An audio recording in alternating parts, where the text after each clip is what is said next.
বর্বরচিত ঘটনার পরে যে সিট রিপোর্ট তাতে পরিষ্কার বলা হয়েছে ওখানকার পীড়িত লোকরা আর্ত লোকেরা থানায় ফোন করেছে, থানার আধিকারিকদের ফোন করেছে, ফোন ধরেনি। আমরা বলেছি পশ্চিমবঙ্গে নির্বাচনের দিন এবং নির্বাচনের আগের দিন প্রচার বন্ধের পরে 48 ঘন্টা, বিশেষ করে ভোটের আগের দিন ভোটের দিন কোন OC, IC, SP, SDPO, DSP, DGP, ADG এরা ফোন ধরে না বিরোধীদের। আজকে প্রমাণ হয়েছে সিটের রিপোর্টে। আমরা বলেছি ডিসেম্বর মাস থেকে পুলিশের ট্রান্সফার শুরু হবে 26-এর নির্বাচনকে সামনে রেখে। সেই ট্রান্সফার গতানুগতিক ভাবে করলে হবে না। 2 বছরের বেশি বা জেলার ভোটার থাকলে এসআই থেকে আপওয়ার্ডস ট্রান্সফার হয়। ডিসেম্বর মাস থেকে প্রক্রিয়া শুরু হবে। জানুয়ারির 1 তারিখের মধ্যে সাধারণত as per last experience complete করতে হয়। বাকিটা ইসিআই বলবে, আমার এখতিয়ার নেই বলার। কিন্তু আমি 16, 11 আর 21-এর অভিজ্ঞতার ভিত্তিতে বলছি। সেক্ষেত্রে আমরা বলেছি যে এই যে ওসি আইসিরা ফোন ধরল না, পার্টিকুলার ধুলিয়ান শামশেরগঞ্জ নয়, ওর উপরে সার্কেল ইন্সপেক্টর আছে, ওর উপরে এসডিপিও আছে, অ্যাডিশনাল এসপি আছে, এসপি আছে, ডিআইজি আছে, আইজি আছে, এডিজি আছে এবং সর্বোপরি ডিজিপি আছে। পুরো চেনটা পলিউটেড, পলিটিক্যালি বায়াসড এবং তারা এই কাজ দিনের পর দিন করেছেন। আমরা এখন থেকে বলেছি যে আপনি ইলেকশন কমিশনের সঙ্গে কথা বলে এসওপি বদলে দেন। আপনি যে কোনো স্টেট থেকে পুলিশ আধিকারিক নিয়ে এসে অফিসার ইনচার্জ, এসপি, ডিজিপির জায়গা বসান, নইলে সেন্ট্রাল প্যারামিলিটারি ফোর্স থেকে বসান। এখন থেকে আপনাকে স্ট্যান্ডার্ড অপারেটিং প্রসিডিওর চেঞ্জ করতে হবে। পশ্চিমবঙ্গের ডেমোক্রেসিকে রক্ষা করার জন্য আমরা ফেভার চাই না, আমরা ফেয়ার ইলেকশন চাই। কমপ্লিটলি এটা আমরা বলেছি। অরুণ গড়াইয়ের case, it's a big big big scam.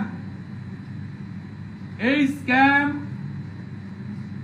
পশ্চিমবঙ্গের সব ব্লক, সাব ডিভিশন, জেলাতে আইপ্যাক কে সাথে নিয়ে তৃণমূলের লোকেরা এবং তৃণমূলের ভুয়া ওবিসি সার্টিফিকেট দিয়ে যারা বিডিও হয়েছেন 15, 16, 17, 18, তার একটা ম্যাক্সিমাম পোরশন যাদের ওবিসি সার্টিফিকেট ইতিমধ্যে বাতিল হয়েছে এবং ফাঁকা খাতা দিয়ে যারা পিএসসিতে টাকা দিয়ে চাকরি নিয়েছেন, a big section of the WBCS, সবাই নয় কিন্তু বড় সেকশন, এরা এই স্ক্যামের সঙ্গে যুক্ত। আমরা বলেছি আইনে পার্লামেন্ট পরিষ্কার বলে দিয়েছে any state government organization, state government employee, সেটা দেখবে পুলিশ অথবা পুলিশের দ্বারা স্বীকৃত কোন অর্গানাইজেশন, সিআইডি হতে পারে, ভিজিলেন্স হতে পারে ইত্যাদি। Any central government organization, central government employee, IAS, IPS, সবটা পরিষ্কার ভাবে বলা আছে সেন্ট্রাল ব্যুরো অফ ইনভেস্টিগেশন, তারা এটা দেখবে। আমরা প্রশ্ন করেছিলাম ইসিআই কার অর্গানাইজেশন, ইলেকশন কমিশনারের প্রতিনিধি বলেছেন ইউনিয়নের, মানে দেশের অর্গানাইজেশন। যদি দেশের অর্গানাইজেশন হয় তাহলে অরুণ গড়াই যে এফআইআর, এই এফআইআর এ স্টেট পুলিশ কেন ইনভেস্টিগেট করবে, কেন সিবিআই ইনভেস্টিগেট করবে না? আমরা দায়িত্ব নিয়ে বলতে পারি এই 120টা ডিস্ট্রিক্ট ম্যানেজার যারা আছেন পিএসসি থেকে পাঠানো হয়েছে, এরা ছোট ছোট টুলস, ছোট মেশিন এদেরকে ব্যবহার করা হয়েছে। এরাও দায়ী, আমি বলছি না, ক্লিন চিট দিচ্ছি না। এদেরকে ব্যবহার করেছেন এসডিও এবং ডিএমরা। তাই এই কেস অবিলম্বে আপনি সিবিআই কে হ্যান্ডওভার করুন। উনি বলছিলেন সাব জুডিস, আমি বলেছি সাব জুডিস নয়। অরুণ গোড়াই কলকাতা হাইকোর্টে গেছে যে আমাকে দিয়ে করানো হয়েছে, সেন্ট্রাল এজেন্সি ইনভেস্টিগেশন চাই। কলকাতা হাইকোর্ট এখনো কোনো ইন্টারলকুটরি অর্ডার দেয়নি। স্বাভাবিকভাবে এটা সাব জুডিস এই মুহূর্তে নয়। আপনি চাইলে ইসিআই কনকারেন্স নিয়ে, লিগ্যাল ওপিনিয়ন নিয়ে উইদিন ফিউ আওয়ার্স এই কেস আপনি হ্যান্ডওভার করে দিতে পারেন সিবিআই কে। আমরা দায়িত্ব নিয়ে বলতে পারি কাকদ্বীপের এসডিও মধুসূদন মন্ডল, দক্ষিণ 24 পরগনার ডিএম যাকে ভাইকোর ডিএম বলা হয় সুমিত গুপ্তা, এরা ডাইরেক্টলি ইনভলভ। আজকে যাদের জন্য অরুণ গোড়াইয়ের বিরুদ্ধে এফআইআর সাসপেন্ড হয়েছে, সেই আপনারা টিভি গিয়েছিলেন তাদের কাছে জিজ্ঞেস করতে কিভাবে নাম উঠেছে।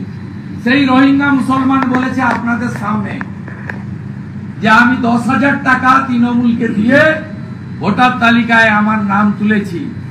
ইতিমধ্যে আমরা খুশি, রানাঘাট চাকদাতে যে বাংলাদেশি লোকের ভুয়া এপিক কার্ডের কেস সামনে এসেছে, সেই কেস এনফোর্সমেন্ট ডাইরেক্টরেট নিয়ে নিয়েছে, যেহেতু ফরেন মানি ট্রেল হয়েছে হেমা অ্যাক্টের আওতায়। এটা আমরা চাই, যেহেতু উনি বলছেন, এটা আমরাও বলছি, হ্যান্ডবুক পরিষ্কার। It's a central government organization. Central government অর্গানাইজেশনের কোনো malpractices, fraud, anomaly, any type of violation of the guideline হলে এটা কনসার্নিং এজেন্সি ইনভেস্টিগেট করবে। আর সেন্ট্রাল গভর্নমেন্টের ক্ষেত্রে ভারত সরকার বা তার অনুমোদিত সংস্থার ক্ষেত্রে বা কোনো কনস্টিটিউশন বডি বা autonomous body like election commission হলে এটা সিবিআই ইনভেস্টিগেট করবে। এটাই ছিল আমাদের বক্তব্য। এবং আমরা আগেও বলেছি, আজও বলেছি, আমাদের লেখার বক্তব্যের বাইরে মমতা ব্যানার্জি 27 ফেব্রুয়ারি নেতাজি ইন্ডোরে পুরো সিস্টেমটাকে ধমক দিয়েছিলেন। 35,000 অভিযোগপত্র দিয়েছিলেন পরিযায়ী শ্রমিক এবং হিন্দু লোকেদের নাম বাদ দিতে। তার মধ্যে 28,000 লোক বলেছে আমরা বাংলাতেই নাম রাখবো, তাদের নাম কাটতে পারেনি। 7,000 নাম কেটেছে, তারও তালিকা আমরা সংগ্রহ করে তাদেরকে দিয়ে আমরা এখানে সামারি রিভিশনের সময় পদ্ধতি মেনে আবেদন করাবো। বিএলওর ক্ষেত্রে 80% বিএলও কে চেঞ্জ করতে হবে। অল আর কন্ট্রাকচুয়াল, পার্মানেন্ট এমপ্লয়ি দিতে হবে। আমরা আগে বলেছি, তাতে ইসিআই অলরেডি অ্যাকশন নিচ্ছে, কাজ করছে। এটাই ছিল আমাদের বক্তব্য। সামনে থেকে বাংলাদেশি ভীত এবং এক্ষেত্রে দাঁড়িয়ে বাংলাদেশ করে দেওয়ার পরিকল্পনা নিচ্ছেন মুখ্যমন্ত্রী, এটা আপনারাই বারবার অভিযোগ করছেন। ঢিলছোড়া দূরত্ব থেকে বাংলাদেশি গ্রেপ্তার করা হয়েছে। বাংলাদেশের মধ্যে দুটো ভাগ আছে। একটা সিএতে বলা আছে ধর্মীয় উৎপীড়নের কারণে যারা আসবে তারা শরণার্থী, তাদের জন্য নরেন্দ্র মোদীজি আছে, অমিত শাহজি আছে, বিজেপি আছে, খুব ক্রিস্টাল ক্লিয়ার, তারা শরণার্থী।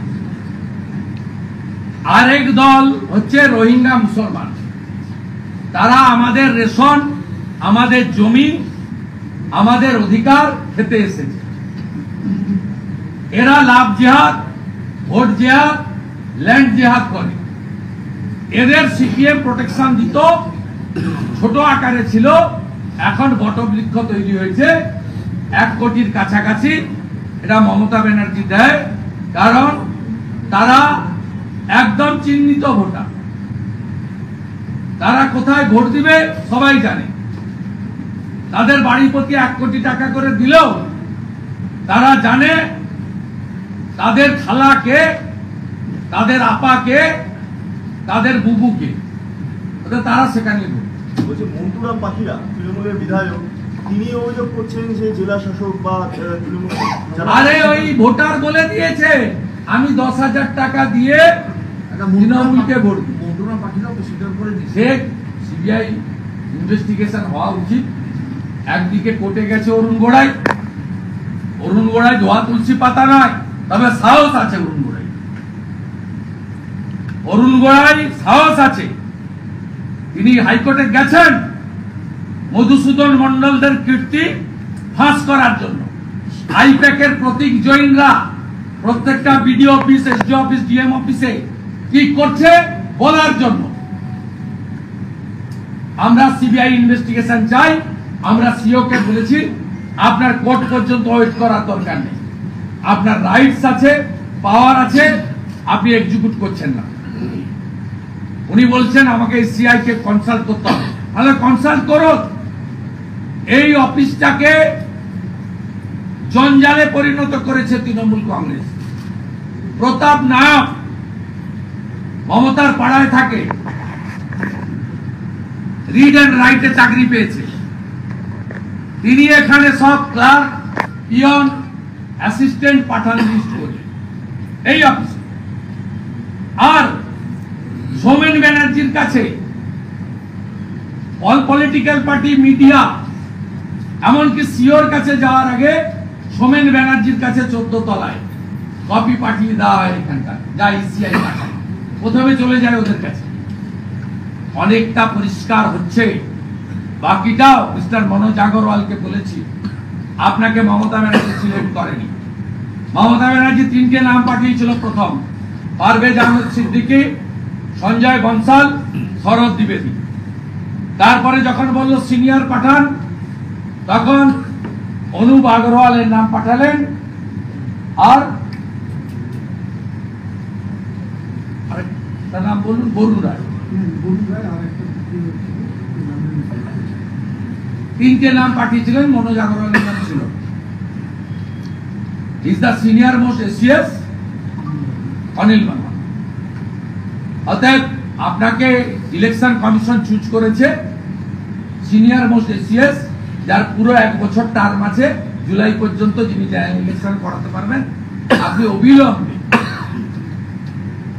কোন ভালো ব্লিচিং ফিনাইল এনে ভিতরে যা নোংরা আছে ওটাকে দাদা, আজকে চাকরিহারাদের মনোজ আগরওয়াল আসার পরে যে পদক্ষেপগুলো করেছে, it is too early to say anything. শুরুটা এত খারাপ নয়। সবচেয়ে বড় কথা, ইসিআই বেঙ্গলে উপর নজর দিতে শুরু করেছে, এটাই সবচেয়ে ভালো পয়েন্ট। মমতা ব্যানার্জি 35,000 হিন্দুর নাম চাকরি দিতে পারেন না, অন্য রাজ্যে গেছে, নাম কাটতে পারেন। আশ্চর্য হয়ে যাবেন, তৃণমূল যে 35,000 মাইগ্রেন্ট লেবারের অবজেকশন দিয়েছে, 100% হিন্দু, একটা অন্য কমিউনিটির নাম দেয়নি। ভাবতে পারেন এদের মাইন্ডসেটটা কোন জায়গায় গেছে। অতএব আমরা অনেক আগে থেকে ধরেছি, আমরা ছাড়ব না। এই পুলিশ আধিকারিকদের দিয়ে ভোট নয়, কনস্টেবলদের উপরে, এএসআইদের উপরে আমাদের কোনো নেই। ওরা ভোট করলেই করতে পারবে, শুধু নির্দেশক বদলে দেয়। এদেরকে রাজ্যে এক জেলা থেকে অন্য জেলা করলে হবে না, এদেরকে ভোটের সময় রাজ্যের বাইরে পাঠাতে হবে। যেমন শান্তনু সিনহাকে কলকাতা থেকে 21 সালে বের করে দিয়ে কোচবিহার পাঠিয়ে দিয়েছে। এদেরকে রাজ্যের বাইরে পাঠাতে হবে, আর রাজ্যের বাইরে থেকে ওসি, আইসি, এসপি, ডিজিপি এনে বসাতে হবে, নইলে বাংলায় ডেমোক্রেসি এস্টাবলিশ হতে পারে না। দাদা, সরকারি যারা চাকরি হারা, সরকারি বৈঠক, সেখানে আমরা দেখলাম শিক্ষামন্ত্রী নেই। শিক্ষা দপ্তরে বৈঠক, শিক্ষামন্ত্রী নেই। শিক্ষামন্ত্রীর কি 1.5 পয়সার মূল্য আছে? শিক্ষামন্ত্রীর কোনো মূল্য নেই, বিনোদ কুমারের কোনো মূল্য নেই। সব মনোজ পন্থ, আলাপন বন্দ্যোপাধ্যায় আর মমতা ব্যানার্জি করেছে। আপনারা খবরই রাখেন না। কোনো 1.5 পয়সার মূল্য আছে? পরিবহন ধর্মঘট হওয়ার কথা, পরিবহন মালিকরা মিটিং করলো মনোজ বার্মার সঙ্গে, বেরিয়ে এসে বললো নগরপাল কথা দিয়েছে, পরিবহন সচিব কথা দিয়েছে। এই রাজ্যে কোন মন্ত্রীর কোন মূল্য আছে? আমার থেকে তো আপনাদের বেশি অভিজ্ঞতা নেই। 1.5 পয়সা মূল্য নেই ভিত্ত বসু। ভিত্ত বসু নাম তো বদলে গেছে, ভিত্ত বসু হয়ে গেছে। ভিত্ত বসু 1.5 পয়সা মূল্য নেই। আজকে বাঁকুড়াতে একটা টিম বাড়ি বাড়ি গিয়ে তথ্য সংগ্রহ করছিল, পুলিশ তাদের ধরেছিল। কি কারণে তথ্য সংগ্রহ করছে এটা নিয়ে ইতিমধ্যেই বাঁকুড়াতে একটা মানে রীতিমতো সতর্ক করছে যে এদেরকে কুচক্রি বলছে তৃণমূল, যে এদের ফাঁদে পা দেবেন না। সে আমি খোঁজ দিয়ে বলতে হবে, কিন্তু নির্বাচন এলে জাতীয় সমস্ত সার্ভে সংস্থা, বিশেষ করে আপনারা মিডিয়ারা, আপনারাই তো সার্ভে করেন, তো প্রকৃত কে করছে, কোথায় করছে এটা জানতে হবে। এটা আইপ্যাকের লোক কিনা, আইপ্যাকের লোক অবশ্য হলে পুলিশ ধরতো না, নিশ্চয়ই আইপ্যাকের লোক নয়। বলছি হলদিয়া থেকে এরা বাড়ি বাড়ি শৌচাগারের টাকাটা পায়খানাও খেয়ে ফেলেছে কিনা দেখতে গেছিল কিনা সেটাও দেখতে। দাদা, অভিষেক বন্দ্যোপাধ্যায় বলছে পাকিস্তানকে পাগলা কুকুর, ওদিকে ববি হাকিম বলছেন যে মিনি পাকিস্তান। আদতে কোনটা ঠিক, কোনটা সত্যি? অভিষেক বন্দ্যোপাধ্যায় পাকিস্তানকে পাগলা কুকুর বলছে, আর ববি হাকিম বলেছিলেন মিনি পাকিস্তান। আপনি খুঁজে নেন, একটা মুখ একটা মুখোশ, একটা বিষয় কোনটা মুখ আর কোনটা মুখোশ। বলছি হলদিয়া থেকে প্রচুর কার্তুজ সহ একজনকে গ্রেফতার করা হয়েছে। আজকে কলকাতায় এসেছিল, সেখান থেকে গ্রেফতার করা হয়েছে। নিচে দেওয়া হয়ে তারা এসছে, মানে প্রায় আপনার এলাকা এলাকা টিকিট পাওয়া গেছে। 120টা কার্তুজ মানে সে পাওয়া যাবে, কলকাতার বুকে। সে পাওয়া যাবে। পুলিশের কাজ হচ্ছে টাকা তোলা। আমি তো সোশ্যাল মিডিয়ায় দেখছি, দেখুন গোটা রাজ্য জুড়ে কোনো লাজ লজ্জা নেই, টাকা তুলো। সিআরপিএফ এর এক কর্মী পাকিস্তানের চরবৃত্তির অভিযোগে গ্রেফতার হয়েছে দিল্লি থেকে। এটা নিয়ে কি কিছু বলতে চাইবেন? যাক, এই ন্যাশনাল ইস্যু ন্যাশনাল কিছু। বলছি মন্টুরাম পাখিরা তিনি যেভাবে বললেন যে বাংলাদেশি এখানে মৎস্য হিসেবে, হঠাৎ করে দিল্লিতে বন্ধ হয়। মানে একটা বললেন কেন হঠাৎ মন্টুরাম পাখিরা? টিকিট পাবে না মনে, এমনি তো আগেই মন্ত্রিত্ব পেয়েছে। একটা তালিকা ঘুরে বেড়াচ্ছে, 55 জন 56 জন টিকিট পাবে। এটা কি সেই কারণে হতে পারে। মানে সঠিক কথাটা বলে ফেলেছে। এই গতবারে 2021-এ এরকম 25-30 জন বলছিল। অনেকে বুঝে নাম বলে আর তাদেরকে বিব্রত করতে চায়। দম বন্ধ হলে একটু বহু মারা গেছে জটুল আইডিও বলছিল। কিন্তু দম বন্ধ হলে কি বিজেপিতে দেবেন? দম বন্ধ হতে শুরু করবে এরপর থেকে তাদের কি? শুনুন, I am not the authority, কে নিবে কে না নিবে, পার্টি উইল ডিসাইড। একটা তার একটা হাইপোথেটিক্যাল কোশ্চেন, মানে কালকে তিনি আসতে চান কিনা, বিজেপি নিবে কিনা। তো আমি বিজেপি 5 বছর ধরে নিষ্ঠার সঙ্গে করছি। বিজেপি ওয়ার্কারদের সেন্টিমেন্ট যেটা, এটা আপনাকে বলে দিই, তারা তৃণমূলের কোনো পরিচিত মুখ, তাদেরকে তারা গ্রহণ করতে রাজি। তারা বুথে তৃণমূলকে বা সিপিএমকে যে হিন্দু ভোটাররা ভোট দিচ্ছেন, তারা বিজেপির সঙ্গে আসুক চান। কিন্তু নেতাদের, এটা আমি ডিসিশন বলছি না, I am not the policy maker. আমি তো প্রতিদিনই ঘুরি, যতটা পারি আমার সঙ্গে সংলাপ হয়, মানে হোয়াটসঅ্যাপ চ্যাট ইত্যাদি মেসেজে। তাতে আমি বিজেপি ওয়ার্কার, এবং বিজেপি শুধু ওয়ার্কাররাই তো ভোট করে না, একটা বিরাট অংশ আছে লুজ ভোটার। বিজেপি সবাই গ্রামে গিয়ে বিজেপি করতে পারে না, পুকুরে বীজ দিয়ে দিই, ঘরে আগুন দিয়ে দিই, ভোটটা দিয়ে দেয়। এই যে বিজেপি লুজ ভোটাররাও চায় না যে পরিচিত কোনো লোক আসুক। ওরা খেটে খুটে মার খেয়ে কেস খেয়ে জেতায় তো। তারপরে বিশ্বজিৎ দাস, কৃষ্ণ কল্যাণী, সুমন কাঞ্জিলাল, এগুলো তো দেখেছে। মুকুল রায়, সব্যসাচী, এদেরকেও তো দেখেছিল।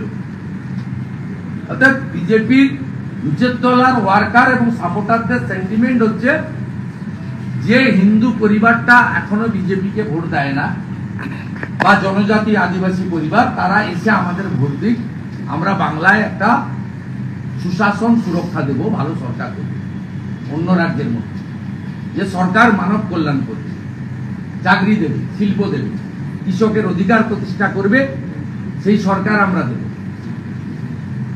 কিন্তু এই সমস্ত পরিচিত লোকজন বিজেপিতে আসুক, এটা কিন্তু বিজেপির বুথ লেভেলের ভোটার আর ওয়ার্কাররা চায় না। এটা আমার অভিজ্ঞতা থেকে আমি বললাম। এবারে কে আসবে কে আসবে না সবটাই আপনার প্রশ্নটা পুরো